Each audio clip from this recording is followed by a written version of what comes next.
अतिक्रमण के कारण ट्रैफिक हो रहा है प्रभावित। पार्किंग लगाने पर गाड़ी और बाइक हो जाती है टो। पूरी तरह से मिली हुई है एमसीडी।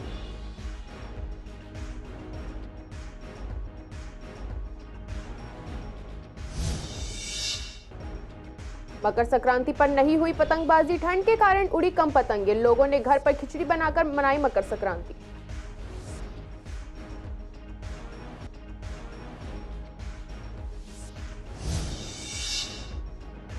छब्बीस जनवरी के लिए पुलिस प्रशासन ने शुरू कर दी है तैयारियां। जगह जगह पुलिस कर रही है मॉक ड्रिल। संदिग्ध व्यक्ति दिखने पर की जा रही है उससे पूछताछ।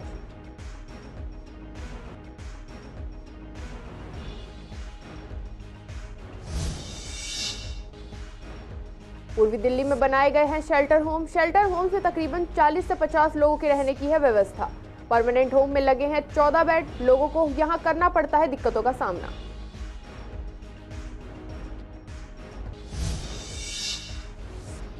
बाईस जनवरी के लिए पूर्वी दिल्ली में मंदिरों में तैयारियां जोरों पर। सुबह से ही होगा सुंदरकांड का पाठ और भजन कीर्तन। हजारों की संख्या में राम भक्त होंगे मौजूद।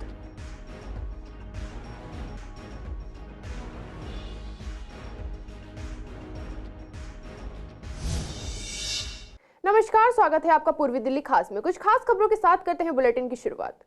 पूर्वी दिल्ली के लक्ष्मी नगर मेट्रो गेट नंबर 2 के पास मदर डेयरी की तरफ से जा रहे रोड और शकरपुर की तरफ से भारी अतिक्रमण के कारण ट्रैफिक बुरी तरह से प्रभावित होता है। इसी का जायजा जो हमारे संवाददाता ने लिया तो वहां जनता से बात की तो उन्होंने बताया कि यहां तानाशाही है। इस नजारे से पता चलता है कि एमसीडी पूरी तरह से मिली हुई है। इतना बड़ा रोड जिस पर पार्किंग लगाने पर गाड़ी और बाइक टो हो जाती है, लेकिन इस मोड़ पर कोई भी गाड़ी उठाने प्रशासन नहीं आता। लोग मनमाने की तरह से इधर उधर गाड़ियां लगाते हैं और जनता ने बताया कि छोटी मोटी दुकान यहां रोड और फुटपाथ पर लगी है। इससे एमसीडी की कमी देखने को मिलती है। इतनी सब बेतुकी गाड़ियां ये सब लगा रखी है, कोई पूछने वाला नहीं, कोई कुछ नहीं। और पर्सनल कोई स्कूटर कहीं ला के खड़ी कर दे, फौरन क्रेन उठा करके ले जाती हैं। कोई पूछने वाला नहीं है, कोई देखने वाला नहीं है, कोई कुछ नहीं। हाँ, तो इसे जाम तो लगना ही नहीं चाहिए। पब्लिक की सुविधा के लिए ये सब कुछ। ये थोड़ी सा बड़ी बड़ी गाड़ियाँ ला के आधे से ज़्यादा पूरे रोड को ब्लॉक करके रख दे। कई एक्सीडेंट होने के भी चांसेस होते हैं। लेकिन ये डिपार्टमेंट को देखना चाहिए ना, जरा सी अपनी गाड़ी कोई लग जाए तो फौरन क्रेन उठा करके ले जाती हैगी हैं। और वैसे ही इतनी गाड़ियाँ लगी रहती उनको दिखती नहीं बिल्कुल भी। ये तो समझने के पब्लिक को परेशानी है। पब्लिक को परेशानी है, ये तो पुलिस ने देखना है, ये दिल्ली सरकार ने देखना है। उनका अदर से जगह अलग होनी चाहिए ना, अलॉटमेंट जगह अलग होनी चाहिए ताकि पब्लिक को परेशानी ना हो और वातावरण ठीक रहे। आज तो सडनली सैटरडे है, नहीं तो यहाँ आधा घंटा लग जाता है, निकल नहीं पाते। बस का रूट है, कमर्शियल एरिया है, मार्केट है, निकलना बड़ा मुश्किल हो जाता है। जबकि फुट ओवर ब्रिज भी बनाया है मेट्रो ने, बड़ा अच्छा किया हुआ है, लेकिन फिर भी रास्ता नहीं मिल पाता है। लोग ऐसे हैं, दुकान वाले या घर वाले जो भी हैं, बीचों बीच में रास्ता गाड़ियाँ छोड़ जाते हैं, रास्ता नहीं मिल पाता है। पैदल आदमी भी नहीं निकल सकता है। एमसीडी कर रही है, मेट्रो ने भी काम किया है, लेकिन कोई सक्सेसफुल नहीं हो रहा है। दिल्ली एक एनसीईआरटी, दिल्ली एक राष्ट्रीय राजधानी है, उसके बावजूद भी नहीं हो पा रहा है। लक्ष्मी नगर एक मेन मार्केट है जो आईटी और क्राउड प्लेस को मिला रहा है। फुट ओवर ब्रिज बनाया है मेट्रो ने, लेकिन उससे भी बहुत सफलता मिल रही है। एमसीडी बना रही है, सड़क बनाती है, लेकिन लोग हो गए एक घर में 4-4, 5-5 गाड़ियाँ, बेटा लग जाता है, बाप लग जाता है। इस बार मकर संक्रांति के पहले सर्दी का सितम धीरे धीरे बढ़ने लगा है। पूर्वी दिल्ली में सुबह ठंड और दोपहर की धूप खिली रही, लेकिन ठंडी हवाओं का दौर जारी रहा। दिल्ली के अंदर मकर संक्रांति पर होने वाली पतंगबाजी भी देखने को नहीं मिली। आसमान पूरा साफ था। जब हमारे संवाददाता ने एरिया में जाकर देखा तो पाया कहीं भी इस बार पतंग नहीं उड़ाई जा रही है। जब संवाददाता ने जनता से बात की तो उन्होंने बताया कि हर साल हम पतंग उड़ाते हैं, लेकिन इस बार ठंड को देखते हुए हम घर से बाहर नहीं निकल पा रहे हैं। इसलिए हमने परिवार के साथ बाहर से खाना मंगवाया और घर पर खिचड़ी भी बनाई और मकर संक्रांति मनाई। मकर संक्रांति मनाने का प्रोग्राम तो बहुत सही था, पर जो ओस पड़ी है या धूप जो आ रही है, उस धूप को देख के अब शाम का प्रोग्राम बनाया जाएगा धूप में। तो इस वक्त शाम को ही हो रही है। तो आपने सुबह क्यों नहीं मनाई आज? ठंड का क्या कारण? सुबह ठंड थी और ओस थी, इस वजह से कोई उड़ नहीं रही पतंग। आप देखेंगे अब मौसम साफ़ हुआ है तो अब उड़ाई जाएगी। पतंग उड़ाने का मूड तो था, मगर कोहरे को देख के हमने कैंसिल कर दिया। घर पे खाना मंगाया, खा लिया। अब शाम को उड़ाएंगे पतंग। पतंग तो आई हुई है, मगर कोहरे को देख के पतंग उड़ाने का मन हट गया। 26 जनवरी के मद्देनजर पुलिस प्रशासन ने तैयारियां शुरू कर दी हैं। ऐसे में पुलिस सभी तरीके से अलर्ट मोड पर है। 26 जनवरी के लिए जगह जगह पर पुलिस मॉक ड्रिल भी कर रही है और हर संदिग्ध एरिया में जाकर नजर रखे हुए है। कहीं भी कोई संदिग्ध व्यक्ति नजर आता है तो उससे पूछताछ भी की जा रही है। देश का सबसे बड़ा त्योहार यानी कि गणतंत्र दिवस आने वाला है, इसको लेकर दिल्ली पुलिस सतर्क है। ज़्यादा जानकारी के जिले के डीसीपी मेरे साथ मौजूद हैं। सर, 26 जनवरी आने वाली है, इसको लेकर किस तरीके से सिक्योरिटी की जो इंतजाम है वो किस तरीके से है?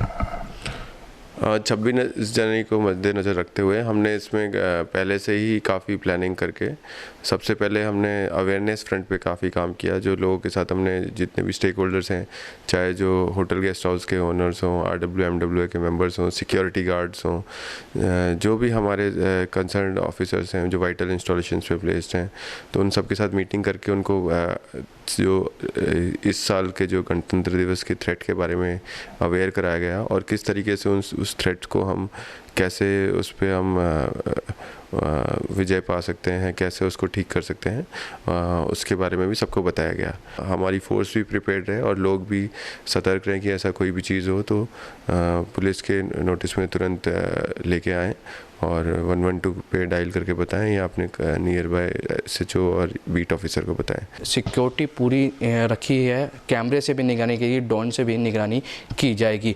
वीडियो जर्नलिस्ट महेंद्र बोरा के साथ मोहित शर्मा, CCN लाइव, दिल्ली। दिल्ली की कड़कड़ाती ठंड ने जिन लोगों के पास छत नहीं है या फिर जिन लोगों को केवल काम के लिए दिल्ली में रहना पड़ रहा है, सुविधा के लिए कई जगह पर शेल्टर होम बनाए गए हैं। ऐसे ही शेल्टर होम पूर्वी दिल्ली के दिलशाद गार्डन्स, GTB हॉस्पिटल और एहबास हॉस्पिटल के पास बनवाए गए हैं। इन शेल्टर होम्स में तकरीबन 40 से 50 लोग के रहने की व्यवस्था की गई है। यहाँ के केयर टेकर का कहना है कि यहाँ जो परमानेंट होम है उसमें 14 बेड लगे हुए हैं, उतने ही लोगों के रहने की व्यवस्था भी है। वहीं टेम्पररी बने शेल्टर में 40 से 50 लोग रह सकते हैं। वहीं यहाँ रहने वाले लोग बताते हैं कि यहाँ खाना केवल पेट भरने लायक ही आता है, क्वालिटी बहुत अच्छी नहीं होती है। ठंड का समय है लेकिन सुबह चाय नहीं मिलती है, साथ ही नहाने के लिए गर्म पानी भी नहीं होता है, जिससे कहीं ना कहीं यहाँ रहने वाले लोगों को दिक्कतों का सामना करना पड़ रहा है।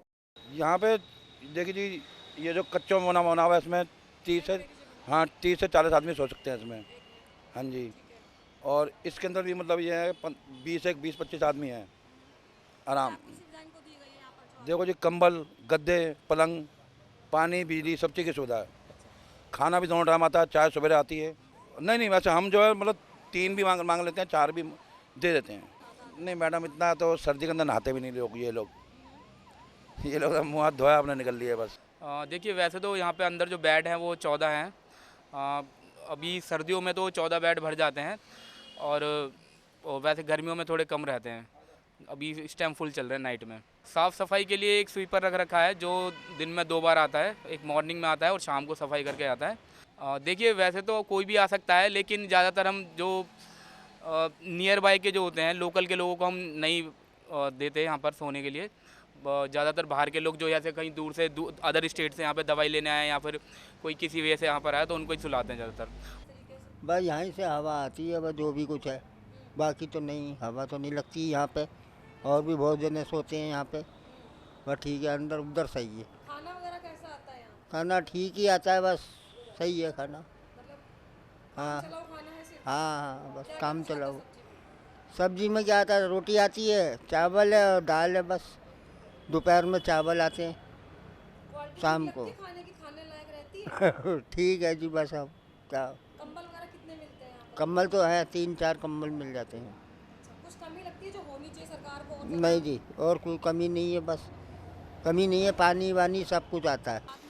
अगर कोई मजबूरी में आता है तो अगर उसके पास आधार कार्ड है तो ही हम सुला सकते हैं, नहीं तो हमें ऊपर से ऑर्डर है कि मतलब बिना आधार कार्ड वाले को अपना सुलाएं। चलिए, आज तो इतवार है ना, अब शाम को आएंगे, बागपत, बड़ौत, लोनी, वोनी, यहाँ से सबसे मरीज आते हैं, तो रात को सोते हैं, 2 बजे अपने लाइन में लग जाते हैं वो लोग। वैसे तो सारी फैसिलिटी है इसमें, तो कोई मुझे दिक्कत नहीं दिखाई दे रही मैडम। खाना चाहिए तो मरीज लोगों के पास जिनके पास पैसे नहीं होते हैं उनको खाना भी खिलवा देते हैं हम लोग, चाय वाय भी पिलवा देते हैं। खाना तो आता है, खाना तो हमारा आता है, हमारा NGO खाना आता है ना।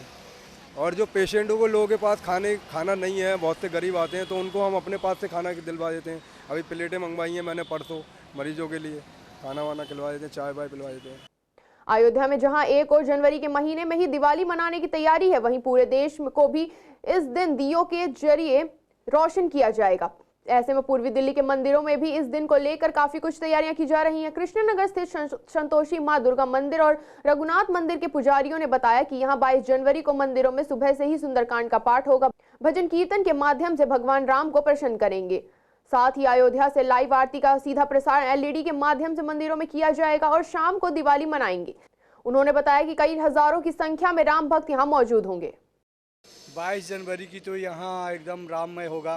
मंदिरों में पूर्ण तैयारी होगी, लाइटें लगेगी, फूलों की सजावट होगी, यहाँ संगीतमय कीर्तन होगा, उसके बाद में प्रत्यक्ष प्रसारण होगा, भंडारे होगा और शाम को दीपदान होगा। पूरे भव्यता के साथ पूरे दिन सुबह 8 बजे से लेकर शाम को 6 बजे तक प्रोग्राम ही प्रोग्राम है। उससे पहले तो अभी सबको ये राम जन्मभूमि के जो अक्षत आए हैं उनका निमंत्रण जगह जगह दिया जा रहा है। सफाई अभियान चल रही है, मंदिरों की सफाई चल रही है, सजावट चल रही है, जहाँ पेंट नहीं है पेंट हो रहा है। ये सारे कार्यक्रम अभी 22 तारीख को बहुत धूमधाम से दीपावली मनाई जाएगी और दीपोत्सव से सजाया जाएगा मंदिर को। दोपहर में भंडारा होगा, कीर्तन होगा। कम से कम 500-700 भक्त लोग आएंगे। 150-150 तो रोज़ ही आते रहते हैं यहाँ। जमुना पार में इस मंदिर की बहुत मान्यता है और साक्षात राम भगवान यहाँ विराजमान है और बहुत लोगों की आस्था है इस मंदिर के प्रति। हम लोग हिंदू धर्म में राम जी को राजा की तरह मानते हैं और हमारे इष्ट देव है। इनकी घर ही नहीं थे तो हम लोग तो दुखी थे। अब घर बन रहा है राम जी को तो हम लोगों में बहुत उत्साह है कि हमारे इष्ट देव राम को घर बन रहा है। इससे खुशी क्या होगा, बहुत सारे खुशी है कि हमारे भगवान की एक स्थान बन रहा है भव्य, जिसमें हम लोग धूमधाम से जाएंगे और 22 तारीख को वहाँ पे अयोध्या में राम जन्मभूमि का वो करेंगे स्वागत। मंदिरों में एक दीपावली का पर्व बड़ी धूमधाम से मनाया जा रहा है। ये हमारे भाग्य में हमारे बुजुर्गों ने जो देखा भी नहीं, आज हम बड़े भाग्यशाली हैं जो 550 वर्ष के बाद में हमें ये सपना देखने को स्वतः ही अपने आँखों से मिल रहा है कि हमारा भाग्य है कि और हर मंदिर में दीप उत्सव बड़ी धूमधाम से मनाया जा रहा है। हर मंदिर में रोशनी, जागरण, कीर्तन, भजन, रामायण का पाठ, सुंदरकांड का पाठ सभी मिलकर बड़ी धूमधाम से हर घर में भगवान श्री राम की प्राण प्रतिष्ठित नहीं है। भगवान श्री राम तो ही उनका नवीन ग्रह बन रहा है, गृह प्रवेश उनका होने जा रहा है। अयोध्या में भगवान श्री राम नवीन ग्रह में प्रवेश करने जा रहे हैं और ऐसे नवीन ग्रह में जब भगवान श्री राम प्रवेश करेंगे तो पूरे भारतवर्ष में जो 550 वर्ष का सपना था वो साकार होते हुए अपने दृष्टि से सब लोग देखेंगे। यह हम सबका बड़ा भाग्य है। यहाँ पर 22 तारीख को क्या कुछ कार्यक्रम होने वाला है? यहाँ संतोषी माँ दुर्गा मंदिर में पंडित प्रेम प्रकाश शर्मा मेरा नाम है। यहाँ पर हम 21 तारीख को प्रातःकाल भगवान श्री राम की पालकी महोत्सव होगा 8 बजे से 10 बजे तक। 10 बजे अखंड रामायण का पाठ प्रारंभ होगा।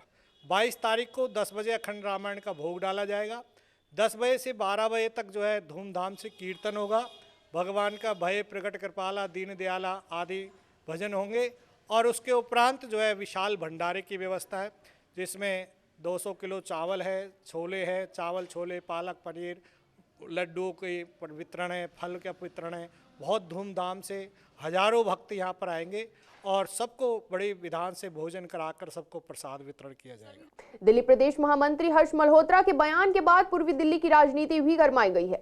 इसी पर जो हमारे संवाददाता विवेक पठानिया ने आम आदमी पार्टी की महिला अध्यक्ष शहादरा आशा मलिक और बीजेपी नेता महेंद्र आहूजा से बात की तो उन्होंने बताया कि आम आदमी पार्टी झूठे प्रचार के अलावा और कुछ नहीं जानती। वहीं आम आदमी पार्टी की महिला अध्यक्ष ने भी आरोप लगाया कि जहां झुग्गी वहां मकान का वादा तो किया था, वो कहां है। आम आदमी पार्टी अगर झूठे प्रचार कर रही है तो मैं भाजपा के नेताओं से ये कहना चाहूँगी कि सबसे पहले तो वो खुद ये जवाब दें कि उन्होंने एक योजना निकाली थी जहाँ झुग्गी वहीं मकान, उनका क्या हुआ। अगर एक भी किसी झुग्गी वाले को मकान का लाभ मिला हो भाजपा सरकार से तो हमारे सामने आए और हमें दिखाए और बताए कि इन झुग्गी वालों को वहीं झुग्गी वहीं मकान मिला है। तो सबसे पहले तो वो अपने अंदर झांकें कि उन्होंने जो वादे किए थे क्या वो पूरे किए। और भाजपा सरकार गरीबों की पार्टी बिल्कुल भी नहीं है। वो गरीबों को गरीब, अमीरों को अमीर कर रही है। वो अडानी अंबानियों जैसी वाली पार्टी है, उन लोगों की पार्टी है, वो अमीरों की ही पार्टी है। दिल्ली में पोल्यूशन, दिल्ली की यमुना मैली, दिल्ली में आयुष्मान योजना लागू नहीं, दिल्ली में 50,000 निर्मित फ्लैट राजीव योजना के अंतर्गत अभी तक झुग्गी वालों को अलॉट नहीं किए गए। इसके बावजूद केजरीवाल जी बड़ी बेशर्मी से ये कहते हैं कि वो केंद्र सरकार के खिलाफ आंदोलन करेंगे कि केंद्र सरकार गरीबों के झुग्गी वालों के साथ नहीं चल रही, उनका साथ नहीं दे रही। केजरीवाल जी किस जुबान से ये कहोगे? आप अपने शीश महल में, आप अपने 50 करोड़ के महल में जो आपने फ्रॉड से जनता के पैसे को चुरा के बनाया उसमें ऐश कीजिए और जनता को एक छोटा सा एक कमरे का फ्लैट भी मत दीजिए और जनता को बेवकूफ़ बनाते रहिए। ये अब नहीं चलने वाला। केजरीवाल जी तुरंत 50,000 फ्लैट जनता को आवंटित करिए, जो बने पड़े हैं, वर्षों से बने पड़े हैं, आवंटन का इंतजार कर रहे हैं। और केंद्र सरकार की सारी योजनाओं को भी दिल्ली की जनता को लाभान्वित होने के लिए उनको लागू करवाएं। बालाजी धाम राजस्थान में स्वास्थ्य जांच शिविर का 12 जनवरी को आयोजन किया गया, जिसमें आंखों कानों की जांच करवाकर उन्हें दवाइयां, चश्मे एवं कान की मशीन दी गई। डॉक्टरों ने जांच के दौरान 27 लोगों को मोतियाबिंद के ऑपरेशन के लिए चुना। दिल्ली लाकर उनका ऑपरेशन करवाया गया। आज पूर्व महापौर श्याम सुंदर अग्रवाल एवं स्वर्णकार सभा के अध्यक्ष राजेश वर्मा ने सभी को सरायकालेखा बस अड्डे से किया रवाना। श्याम सुंदर अग्रवाल ने बताया, सभा की ओर से ऑपरेशन का खर्चा, दिल्ली से आने जाने का, ठहरने का, भोजन की व्यवस्था स्वर्णकार सभा की ओर से किया गया। जाते हुए सभी को कंबल, जुराब, टोपी, रास्ते में खाने के लिए नाश्ता, पानी की बोतल एवं रास्ते में खर्चे के लिए नगद राशि भी दी गई। बालाजी धाम में एक बड़ा कैंप लगाया गया था, जिसमें लगभग 600 लोगों ने सुविधा का लाभ उठाया था। उनके कानों की जांच हुई, उनकी आंखों की जांच हुई, उनके लिए मोतियाबिंद के ऑपरेशन के लोगों को चुना गया। यहाँ पे 27 लोग खड़े हैं जिनको बालाजी धाम से बस के माध्यम से यहाँ पे लाया गया था और कल उन सभी का ऑपरेशन हुआ। ऑपरेशन बिल्कुल सफल हुआ। ये सभी लोग बड़े खुश हैं। ऐसे लोगों को चुनना जिनका ऑपरेशन होना अपना बहुत बड़ी बात है। लाखों रुपए खर्च आता है। इनको दिक्कत ना हो, भोजन के लिए चने, नमकीन सब कुछ दिया जाएगा। इनके आने का टिकट, जाने का टिकट सब सभा की ओर से। पूर्वी दिल्ली के सूरजमल विहार के श्रेया आई सेंटर के अंदर आंखों की निःशुल्क जांच की गई, जहां बीपी, शुगर की भी जांच की गई। इस कैंप में लोगों ने बढ़ चढ़कर हिस्सा लिया। लोगों का कहना था कि यहां तसल्ली पूर्वक लोगों की जांच की जा रही है और कोई चार्ज नहीं लिया जा रहा है। बड़े बड़े डॉक्टर यहां आंखों की जांच कर रहे हैं और अगर कोई दिक्कत आ रही है तो उसके लिए भी समझा रहे हैं। कैंप में लगभग 150 लोगों ने निःशुल्क जाँच कराई है। देखिए, आज श्रेया सेंटर पे हमने मुफ्त नेत्र जांच शिविर का आयोजन किया है। आज नेत्र जांच के साथ साथ फ्री में शुगर और बीपी का भी चेक किया जा रहा है, ताकि अधिक से अधिक लोग इस सुविधा का लाभ उठा सकें। यहाँ पे अभी कैंप जारी है। 100 से अधिक मरीज रजिस्टर हो चुके हैं। आज के दिन जो भी मरीज आएंगे उनके लिए एक स्पेशल सभी डायग्नोस्टिक टेस्ट और सर्जरीज पे एक स्पेशल डिस्काउंट ऑफर किया जा रहा है, ताकि अधिक से अधिक लोग इस सुविधा का फ़ायदा उठा सकें। आँखों के जो भी टेस्ट होते हैं, आँखों के टेस्ट और आँखों की ऑपरेशन से रिलेटेड एक बार आँखों के टेस्ट और ऑपरेशन के लिए एक स्पेशल डिस्काउंट ऑफर किया जा रहा है, ताकि अधिक से अधिक लोग इस सुविधा का लाभ उठा सकें। फर्स्ट क्लास मैनेजमेंट है, फर्स्ट क्लास सर्विसेज है। नहीं, रिजल्ट ओरिएंटेड है, जैसा एक्सपेक्ट कर रहे हैं वैसा मिल रहा है। ये सर्विसेज बहुत परफेक्ट है। मेरे को बहुत अच्छा लगा और मेरी आँख भी बहुत बढ़िया बनी है। हाँ जी, बनवाई है। दूसरी बनवाई है ना, तो वहाँ से भी बहुत अच्छा चमक रहा है। बन रहा हूँ, बहुत अच्छा काम हो रहा है यहाँ पे। अच्छा काम हो रहा है। हाँ, मैं यूँ कहूँगा ही बनवा में सब आग तो अच्छा है। 2 तरीकों कराया था, राइट हैंड का, कल लेफ्ट का हुआ है। बहुत अच्छा, मतलब बहुत बढ़िया पूरा स्टाफ, मतलब देखभाल वगैरह बहुत अच्छी। अब लोकसभा चुनाव नजदीक आ गए हैं। इसको लेकर बीजेपी ने अपनी तैयारियां शुरू कर दी हैं। ऐसे में बीजेपी पार्टी अपनी योजनाओं को लेकर लोगों के बीच जा रही है। मोदी की गारंटी की योजनाओं को लेकर बीजेपी जगह जगह कैंप लगा रही है और इलाकों में कैंप शुरू कर केंद्र सरकार की योजना के लाभ के बारे में जनता को बता रही है। ऐसा ही कैंप कृष्णनगर में भी लगाया गया, जहां आधार कार्ड से लेकर बैंक में खाता खुलवाने की सुविधा के साथ साथ केंद्र सरकार की सभी योजनाओं के लिए भी लोगों के फॉर्म भरे गए। देखिए, ये मोदी सरकार की गारंटी का ये कैंप लगाया गया है। मोदी सरकार की जो योजना है वो घर घर जो पहुंचाना है, उसकी योजनाओं का ये कैंप लगाया है। जैसे कि अभी आप देख रहे हैं कि उधर आधार कार्ड लगाया, जो आपके घर के द्वार में आधार कार्ड यहीं बन रहा है। अपडेशन कराना है या करेक्शन कराना है वो यहाँ बन रहा है। इसके अलावा यहाँ आप देखेंगे तो ये सारे बैंक, जैसे कि ये bank of Baroda lead bank के हमारे शिवशंकर जी हैं, इनके माध्यम से स्वनिधि योजना, प्रधानमंत्री स्वनिधि योजना क्या है कि 10,000 रेहड़ी पटरी वालों को लोन मिलता है बगैर किसी गारंटी के, और वो धीरे धीरे उसको वापस कर सकते हैं और बहुत कम ब्याज दर पर होता है। इसी तरह जो नए स्टार्टअप्स हैं उनको 50,000 तक का लोन मिलता है। फिर उनको और बेहतर कर लें तो 50,000 से 5 लाख कर सकते हैं, और बड़ा कर लें तो 5 लाख से 10 लाख तक का लोन, कोई गारंटी नहीं और कम ब्याज दर और प्रोसेसिंग फीस भी नहीं। तो ये इसके अलावा आप जनधन योजना जीरो बैलेंस अकाउंट यहाँ खोल सकते हैं। उसके अलावा ये मुद्रा लोन अब मैंने बताया, जीवन ज्योति लोन है, कुछ कम पे ही आपका बीमा हो जाता है। ये विकसित भारत यात्रा चल रही है। विकसित भारत यात्रा में हमारे जिला के तरफ से लोगों को फैसिलिटेट करने के लिए कैंप में विभिन्न प्रकार की बैंकिंग योजनाओं से संबंधित जानकारी दी जा रही है, और जो व्यक्ति इन स्कीमों में एलिजिबल होते हैं उनको वहीं पर फैसिलिटेट भी किया जा रहा है। देखिए, ये प्रधानमंत्री का एक मंत्र है कि भारत देश को विकसित बनाना है, तो विकसित भारत संकल्प यात्रा ये पूरे देश में हर डिस्ट्रिक्ट में हर वार्ड में जा रही है। इसमें जो प्रधानमंत्री ने गरीबों के लिए, आम नागरिकों के लिए जितनी भी योजनाएं की है उन सबको रजिस्ट्रेशन की जाती है, उन योजनाओं के बारे में बताया जाता है और लाभार्थियों से उनके एक्सपीरियंस सुने जाते हैं। तो ऐसे ही कृष्णनगर में आज लाजपत चौक पर यात्रा, इसमें आधार कार्ड,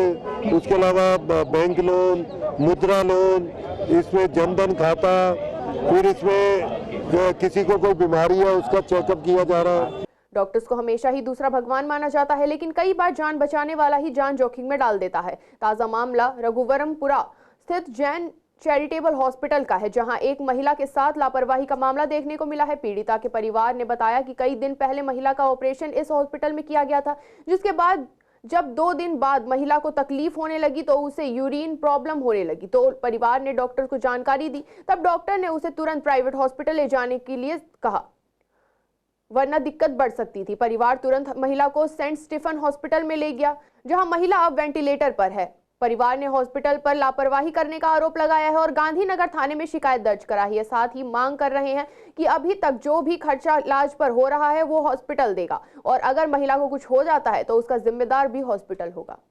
यहाँ मेरी बहन सोनम नाम की पेशेंट है, 32 साल की, जो इनकी रेगुलर पेशेंट रही है। उसको यूटेरस निकलवाने का प्रॉब्लम था, तो इन्होंने कहा कि आप गाइड करते हैं, आप यहाँ पे एडमिट हो जाइए, हम वो काम करेंगे। इन्होंने सारे टेस्ट कराए, सारे टेस्ट में नॉर्मल रहे, तो इन्होंने उसको फिर एडमिट कर लिया। अगले दिन इन्होंने उसका ऑपरेशन किया। ये 4 तारीख की बात है, सब कुछ नॉर्मल था। नेक्स्ट डे उसकी पाइपलाइन वगैरह साफ़ कर दी, फिर बोले कि यूरिन आएगा, हमें बताना। लेकिन सुबह 11 बजे से लेकर रात को 11 बजे तक उसको यूरिन पास नहीं हुआ। हमने मैडम को, यहाँ के स्टाफ को कई बार बोला कि मैडम यूरिन पास नहीं हो रहा है, तो हमें वो ये सजेस्ट करते रहे कि आप इसको लिक्विड डाइट देते रहिए, कभी गर्म पानी पिलाइए, कभी जूस पिलाइए, हो जाएगा। ऐसे करते करते रात को 11 बज गए। इन्होंने उस पर कोई कंडीशन पे सेटिंग नहीं बनाई। अर्ली मॉर्निंग ये 4 बजे इनको आपस में हुआ होगा, कोई दिक्कत हो रही है, तो जो यहाँ हमारे रिश्तेदार रुके हुए थे उनको बाकी को फ़ोन कर दिया कि जल्दी आ जाओ, कंडीशन हाथ से बिगड़ती जा रही है। हम यहाँ 5:30-6 बजे सारे बंदे आ गए थे। इन्होंने बोला कि यूरिन आएगा, इमीडिएट ऑपरेशन के बाद 2 घंटे तक इन्होंने बोला कि यूरिन आएगा, नहीं आया। फिर 4 घंटे वेट करा, नहीं आया। और हम consistently we have been consistently telling them कि यूरिन नहीं आ रहा है तो आप इसमें फर्दर टेस्ट करो, क्यों नहीं आ रहा है। तो इन्होंने बिल्कुल इररिस्पॉन्सिबल सा आंसर दिया क्या कि ऐसा नॉर्मल है, होता है। और 2 दिन तक इन्होंने सेम चीज़ बोली। 2 दिन यानी 4 तारीख को मैम ऑपरेशन हुआ, 2 दिन तक ये यही बोलते रहे यूरिन आएगा आएगा, ये नॉर्मल है, ये ऐसा हो जाता है। और दूसरे दिन यानी 6 तारीख को 6 तारीख की सुबह अर्ली मॉर्निंग इन्होंने इमीडिएटली, इनके जो भाई हैं, ये मिस्टर सोनू नाम है इनका, इनको मैम बोला गया, इन्होंने बोला कि आप टेंशन मत लीजिए और इमीडिएटली इनको तुरंत अभी के अभी बड़े हॉस्पिटल में लेके जाइए, वरना इनके साथ कुछ भी अनहोनी घटना घट सकती है और प्राइवेट हॉस्पिटल में आपको ले जाना पड़ेगा। गवर्नमेंट, हमने बोला क्योंकि बिकॉज हर husband is not economically very strong, so हमने बोला, हमने इनको सजेस्ट करा कि प्लीज़ हमारे को कोई गवर्नमेंट हॉस्पिटल सजेस्ट कीजिए so that he can able to manage the funds for the treatment which could be expense. और फिर उसके बाद मैम इनको बोला गया, इन्होंने बहुत ट्राई करा लेकिन नहीं सुना और हमें बिल्कुल प्रेशराइज किया गया इस चीज़ के लिए कि इनको तुरंत लेके जाओ। और हमने इनसे पूछा फिर कि कौन से प्राइवेट में लेके जाएं, तो इन्होंने बोला कहीं भी ले जाओ, आप सेंट स्टीफन लेके जाओ। हम सेंट स्टीफन गए, सेंट स्टीफन में इन्होंने तुरंत, इन लोगों ने एम्बुलेंस बुक करी सुबह हमारे लिए अपने आप खुद से, और उसके साथ एक डॉक्टर भी अलॉट किया। मैम अभी कंडीशन भी बताऊंगा, अभी करंट में अगर if you want to know कि अभी करंट कंडीशन क्या है, तो she has been on a ventilator support since 6 January. यहाँ की इन डॉक्टरों की लापरवाही की वजह से आज मेरी भाभी वेंटिलेटर पे 8 से 9 दिन से है और कभी भी कुछ भी हो सकता है। हम लोग आए थे यहाँ पर, उनके 2 बेबी हैं, एक 3 साल की बेटी है, एक 6 या 7 साल का बेटा है। हम लोग आए थे यहाँ पर अच्छे के लिए, मगर इन्होंने ऐसा कर दिया कि हमारे पास कब कॉल किसी इन पर हम लोगों ने मैडम कंप्लेंट वगैरह कर रखी है। हम लोगों को कुछ नहीं चाहिए, क्योंकि मैं मानसिक स्थिति से ऐसा नहीं हूँ, क्योंकि मैं और मेरे बड़े भाई 12-14 हज़ार रुपये की हम कैब चलाते हैं, ड्राइवर आदमी हैं। उसको बच्चेदार में कुछ प्रॉब्लम था, तो ये इधर से इलाज चल रहा था। इनको पता था कि अगर चौथा ऑपरेशन है इसमें प्रॉब्लम हो जाए, रिक्सी है। अगर रिक्सी तो उन्होंने किया क्यों? पहली बात, अगर किया भी है तो उसकी जिम्मेदारी, जब ऑपरेशन हुआ तो उसके बाद उन्होंने अल्ट्रासाउंड या एक्सरे करके क्यों नहीं, जब मैं बार बार बोल रही हूँ कि यूरिन नहीं आ रही, यूरिन नहीं आ रही, लेकिन उन्होंने रिक्स नहीं लिया। बिल्कुल 24 घंटा में बोलते रही कि यूरिन नहीं आ रही, बस पानी पिलाइए, चाय पिला दीजिए, ये खिला दीजिए, वो खिला, ऐसे कैसे पूरा समय निकाल दिया। कि चैरिटेबल जो होता है ना, उसके मेंबर यहाँ पर मेरे ख्याल से उनकी किसी की भी फोटो नहीं होगी, ठीक है ना जी। दूसरा क्या है कि जो हॉस्पिटल बनता है वो एक रोड, उसका एक मेजरमेंट होता है, स्कूल वगैरह हाँ तरीका होता है। रोड देख रहे हैं आप, अगर यहाँ पर कोई इमरजेंसी हो जाए कैसे लेके जाएंगे? उनको एक्चुअली उनकी ओपन हार्ट सर्जरी हुई थी कुछ साल पहले, पेसमेकर डला हुआ है उनको, तो उनको कुछ प्रॉब्लम हुई थी, तो वो यहाँ पे आए ट्रीटमेंट कराने के लिए। तो उनको एक दिन पहले रखा है, इन्होंने कुछ भी ट्रीटमेंट नहीं दिया, नॉर्मल ग्लूकोज चढ़ाया, सब कुछ करा। सेकंड डे ये बोल रहे हैं कि इनके पानी भर रहा है, चेस्ट में पानी भर रहा है। इन्होंने एस्थमा की प्रॉब्लम बता दी। इनको ये नहीं पता था कि ओपन हार्ट सर्जरी हुई है, इनको पता ही नहीं था। हमने बताया भी, मगर इन्होंने कोई ट्रीटमेंट नहीं किया, कोई टेस्ट नहीं किया। 2 दिन 3 दिन 4 दिन रखा, करते करते चेस्ट में पानी भर गया, मैम बहुत ज़्यादा पानी भर गया। फिर हमें यहाँ से शिफ्ट करना पड़ा। इन्होंने बोला कि आप कहीं और ले जाओ, कहीं और ले जाओ। आज के बुलेटिन में केवल इतना ही। ऐसी तमाम खबरों के लिए देखते रहें पूर्वी दिल्ली खास।